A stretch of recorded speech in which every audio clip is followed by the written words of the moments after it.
Audiobook of Social Sciences for Class 7. Audiobook Social and Political Life Part 2 Class 7 Unit 5 titled Markets. This unit has 2 chapters in it.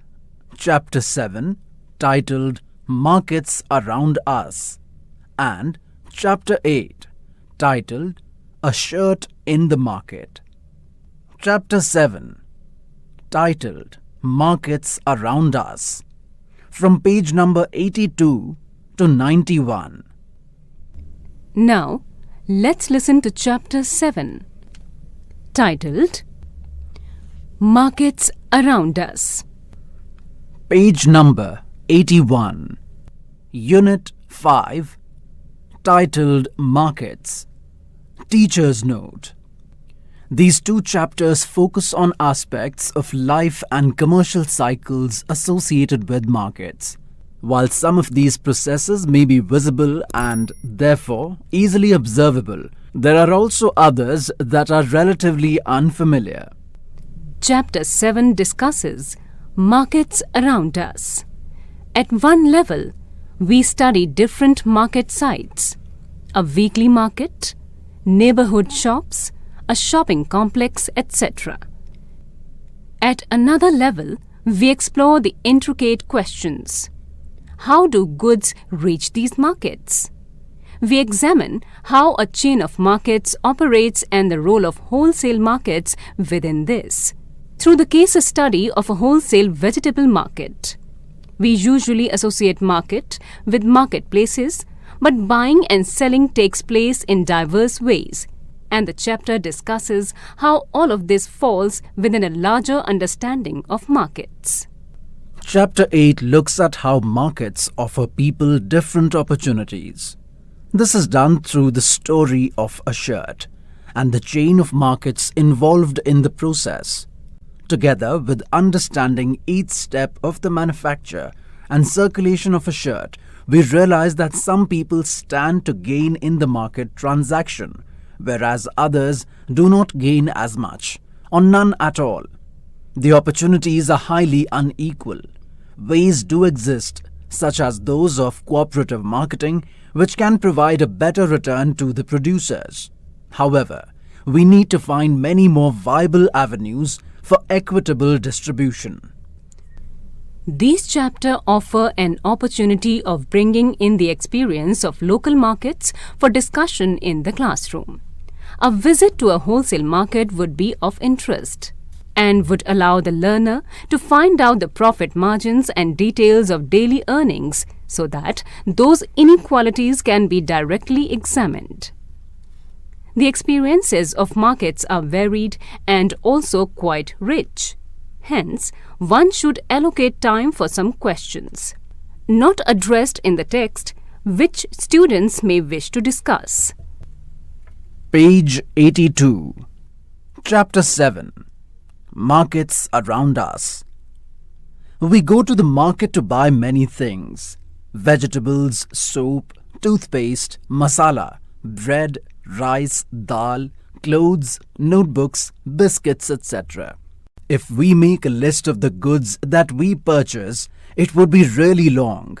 There are many kinds of markets that we may visit for our everyday needs. These can include shops, hawker stalls in our neighborhood, a weekly market, a large shopping complex, perhaps even a mall. In this chapter, we look at some of these markets and try to understand how the goods that are sold there reach buyers, who these buyers are, who these sellers are, and the sorts of problems they face. Here on page number 82, there is a collage given. In this collage, certain goods have been given, like a screwdriver, a pitcher, a pair of slippers, a hole punch, a chair, some jewelries, a mouse, a designer sheet, some compact discs, a sharpener, a designer pot, a packet of turmeric powder, etc. Again on the same page, in the second collage, some items have been given, like a bottle of jam, a set of bangles, wall clock, a mobile, scarf or mufflers, a toothbrush, an idol of Lord Ganesha, a pebble, a sewing machine, poster colors, etc. Page number 83. One more collage has been given on page number 83. In this collage, picture of a bookstall, roadside vegetable stalls, a cloth emporium, a general store, a store in mall and a puja stall has been given. Page number 84. Why do people go to a weekly market? Give 3 reasons. Who are the sellers in a weekly market? Why don't we find big business persons in these markets? Why are things cheap in the weekly markets? Explain with an example how people bargain in the market. Can you think of a situation where the bargain would be unfair? Here, on page number 84, there's a colored box given. The title of the box is Sameer, Seller of Clothes. A picture has been given inside the box showing a seller selling clothes and carpets. There is a note written inside the box which reads, Sameer is a small trader in the weekly market. He buys clothes from a large trader in the town and sells them in 6 different markets in a week. He and other cloth sellers move in groups. They hire a minivan for this. His customers are from villages that are near the marketplace. At festival times, such as during Deepavali or Pongal, he does good business. Weekly market. A weekly market is so called because it is held on a specific day of the week. Weekly markets do not have permanent shops. Traders set up shops for the day and then close them up in the evening. Then they may set up at a different place the next day. There are thousands of such markets in India. People come here for their everyday requirements. Many things in weekly markets are available at cheaper rates. This is because when shops are in permanent buildings, they incur a lot of expenditure. They have to pay rent, electricity, fees to the government. They also have to pay wages to their workers. In weekly markets, these shop owners store the things they sell at home. Most of them are helped by their family members and hence do not need to hire workers. Weekly markets also have a large number of shops selling the same goods, which means there is competition among them. If some trader were to charge a high price, people would move to another shop where the same thing may be available more cheaply or where the buyer can bargain and bring the price down. One of the advantages of weekly markets is that most things you need are available at one place. Whether you want vegetables, groceries or cloth items, utensils, all of them can be found here. You do not have to go to different areas to buy different things. People also prefer going to a market where they have a choice and a variety of goods. Shops in the neighborhood. We have seen that the weekly markets offer a variety of goods. However, we also buy things from other kinds of markets. There are many shops that sell goods and services in our neighborhoods. We may buy milk from the dairy, groceries from the departmental stores, stationery, eatables or medicines from other shops. Page number 85.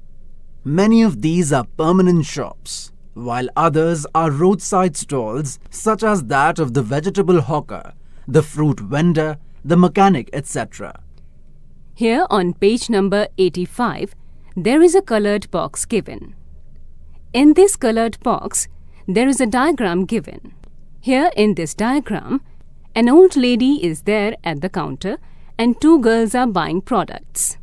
This is the diagram of a grocery store. Sujata and Kavita were sent to buy groceries from their neighborhood shop. This was the shop they usually went to. It was crowded today. The shop owner managed the shop herself with 2 helpers. When they managed to get into the shop, Sujata dictated a list to her. She, in turn, began asking her helpers to weigh and pack the items. Meanwhile, Kavita looked around. On the top left shelf, there were different brands of detergent cakes. Another shelf had toothpastes, talcum powder, shampoo, hair oil. The different brands and different colors looked so attractive. On the floor lay a few sacks. It took almost 20 minutes to weigh and pack all the groceries. Then Sujata showed her notebook. The woman noted the amount of rupees 3,000 in the notebook and gave it back. She also noted the amount in her big register. Then Sujata took the heavy bags out of the shop. Her family will pay for the purchases in the first week of next month. Why did Sujata carry a notebook? Do you think this system is useful? Can there be problems? What are the different kinds of shops that you find in your neighborhood? What do you purchase from them? Why are goods sold in permanent shops costlier than those sold in the weekly markets or by roadside hawkers?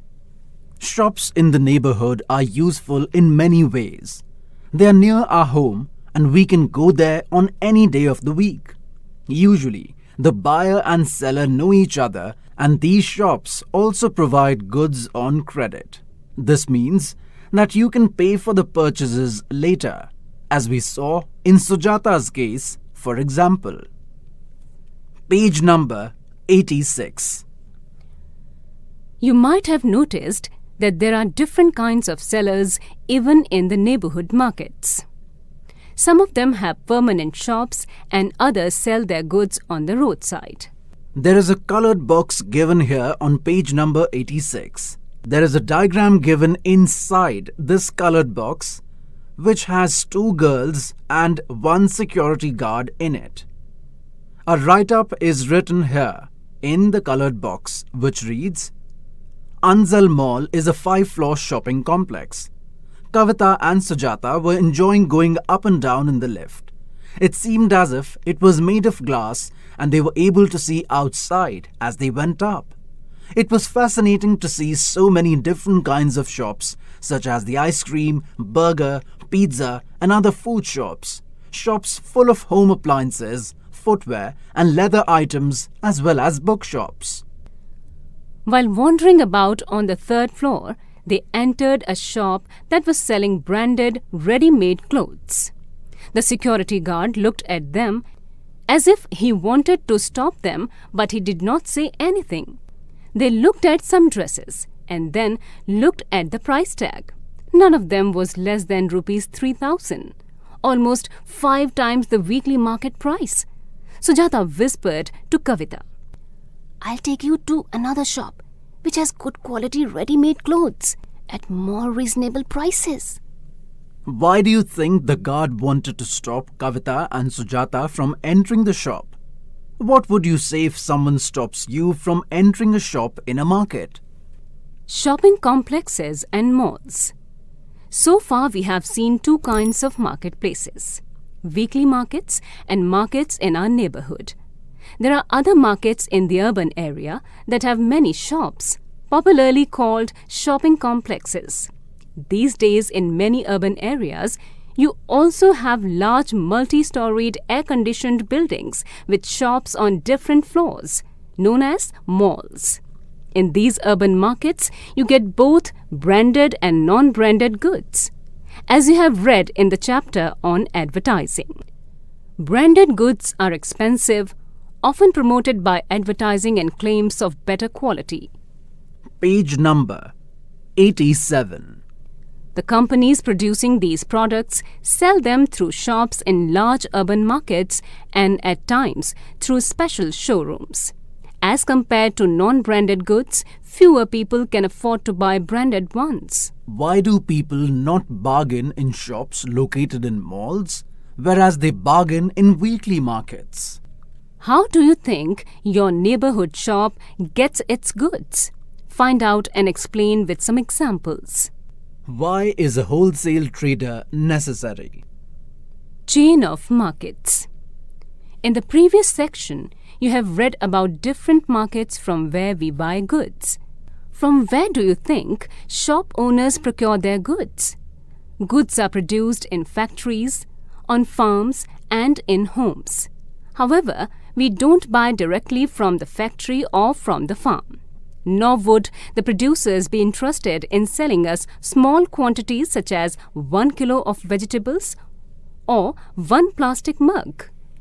The people in between the producer and the final consumer are the traders. The wholesale trader first buys goods in large quantities. For example, the vegetable wholesale trader will not buy a few kilos of vegetables, but will buy in large lots of 25 to 100 kilos. These will then be sold to other traders. In these markets, buying and selling takes place between traders. It is through these links of traders that goods reach faraway places. The trader who finally sells this to the consumer is the retailer. This could be a trader in a weekly market, a hawker in the neighborhood, or a shop in a shopping complex. Here on page number 87, a map of Delhi showing 4 of the 10 wholesale markets in the city is given. The 4 wholesale shops given inside the map are Azadpur, Keshopur, Daryaganj and Okhla. We can understand this with the help of the given example.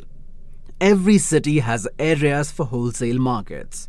This is where goods first reach and are then supplied to other traders. The roadside hawker whom you read about earlier would have purchased a large quantity of plastic items from a wholesale trader in the town. He, in turn, might have bought these from another, even bigger wholesale trader in the city. Page number 88. The city wholesale trader would have bought a large quantity of plastic items from the factory and stored them in a godown. In this way, a chain of markets is set up. When we purchase, we may not be aware of the chain of markets through which these goods travel before they reach us. On page number 88, there is a colored box given. In this colored box, there is a picture of a wholesale market given. The title of the paragraph given inside the colored box reads, Aftab, the wholesaler in the city. Aftab is one of the wholesale traders who purchases in bulk. His business starts around 2 o'clock in the morning when vegetables reach the market. This is the time when the vegetable market or mandi starts buzzing with activity. The vegetables come in trucks, matadors, tractor trolleys from farms both near and far. Soon the process of auction begins. Aftab participates in this auction and decides what he will buy. Today, for example, he bought 5 quintals of cauliflower, 10 quintals of onions. He has a shop in the market where he stores the vegetables that he has bought. From here, he sells to hawkers and shopkeepers who start coming to the market around 6 in the morning. They have to organize their purchases so that they can start their shop for the day around 10 in the morning. Markets everywhere. So far, we have seen different marketplaces where people buy and sell a variety of goods and services. All these markets are in a specific locality and work in a particular manner and time. However, it is not always necessary that one has to go to the market to purchase goods. You can place orders for a variety of things through the phone and these days through the internet, and the goods are delivered at your home. In clinics and nursing homes, you may have noticed sales representatives waiting for doctors. Such persons are also engaged in the selling of goods. Thus, buying and selling takes place in different ways, not necessarily through shops in the market. The markets that we heard about here are the ones that we recognize easily. However, there are markets that we may not be so aware of. This is because a large number of goods are bought and sold that we don't use directly. For example, a farmer uses fertilizers to grow crops that he purchases from special shops in the city, and they in turn get them from factories. A car factory purchases engine, gears, petrol tanks, axles, wheels, etc. from various other factories. We don't usually see all the buying and selling, but only the final product, the car in the showroom. The story is similar for any other good. Page number 89. There is a picture given here on page number 89 which has a laptop and a digital payments card in it. There is a note given beside the picture which reads, "People in urban areas can enter markets without stepping out of their homes via the internet. They use their credit cards to make online purchases." Markets and equality. In this chapter, we heard about shop owners in a weekly market and those in a shopping complex. They are very different people. One is a small trader with little money to run the shop, whereas the other is able to spend a lot of money to set up the shop. They also earn unequal amounts. The weekly market trader earns little compared to the profit of a regular shop owner in a shopping complex. Similarly, buyers are differently placed. There are many who are not able to afford the cheapest of goods while others are busy shopping in malls. Thus, whether we can be buyers or sellers in these different markets depends, among other things, on the money that we have. On page number 89, there is a picture of a factory assembly line given. In this picture, a car is being assembled in a factory. We have also examined the chain of markets that is formed before goods can reach us. Page number 90. It is through this chain that what is produced in one place reaches people everywhere. When things are sold, it encourages production and new opportunities are created for people to earn. However, do they offer equal opportunities? We will try to understand this through the story of a shirt in the next chapter. On page number 90, there is a picture of a shopping mall given, showcasing goal number 12 of the Sustainable Development Goal SDG by www.in.undp.org.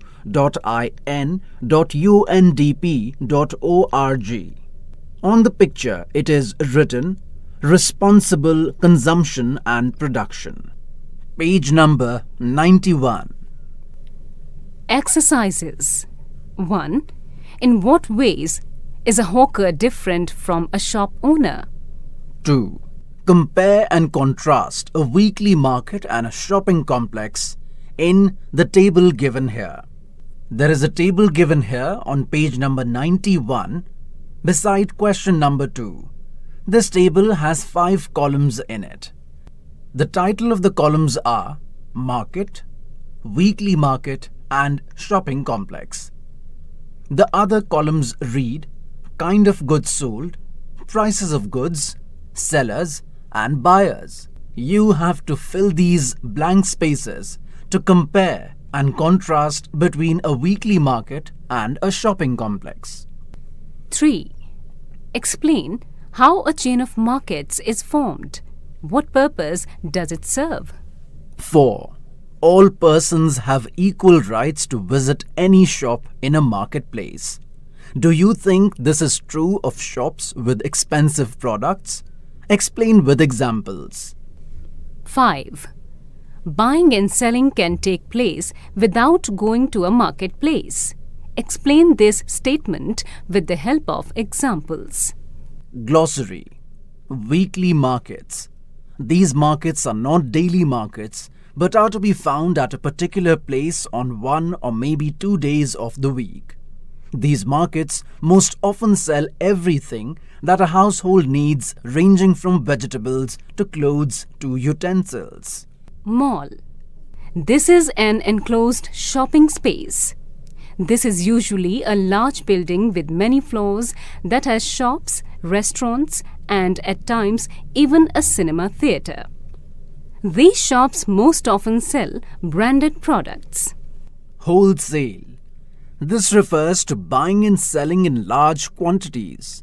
Most products, including vegetables, fruits, and flowers, have special wholesale markets. Chain of markets.